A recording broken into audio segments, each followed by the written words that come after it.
Si dans ton métier de kiné, tu te sens frustré, si tu souhaites développer ton intuition ou tout simplement prendre plus de plaisir, alors je te propose d'écouter cette vidéo dans laquelle on va voir quelle est cette approche de cette formation qui est l'optimisation du mouvement biomécanique, respiration et performance. Nous allons voir 3 points. Quel est l'état d'esprit, à qui s'adresse cette formation et ce que vous allez y apprendre.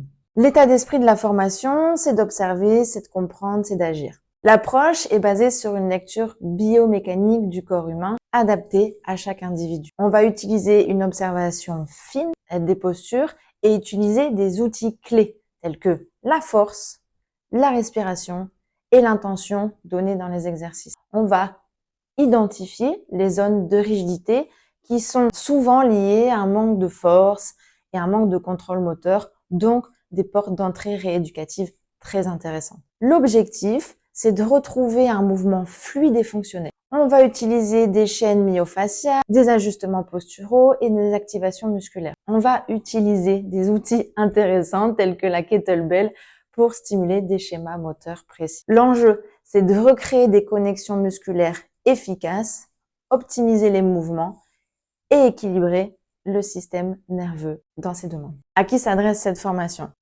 Est-ce que vous avez du mal à affiner votre regard clinique? Est-ce que quand vous y arrivez, quand vous observez, vous avez du mal à passer à l'action? Que faire de ces données observatrices? Une fois que vous avez observé, que faites-vous de ces informations? Est-ce que vous arrivez à les retranscrire dans votre rééducation? Est-ce que parfois, adapter un exercice vous paraît un petit peu complexe et risque à des moments de fragiliser l'alliance thérapeutique que vous pourriez avoir avec votre patient? Si oui, cette formation, elle est faite pour vous. Ce que vous allez apprendre depuis l'observation à l'action rééducative.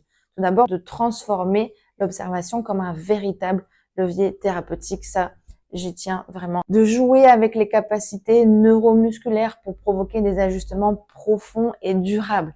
Donc, du coup, de manipuler l'intention. On pourra développer une approche qui est plus fluide et intuitive. Chaque exercice va devenir un outil sur mesure parfaitement ajusté aux besoins du patient. Ça va nous permettre de redécouvrir le plaisir de faire ressentir des sensations nouvelles. Et puis, comme un chef, on va composer comme ça une rééducation précise, efficace et adaptée aux petits oignons.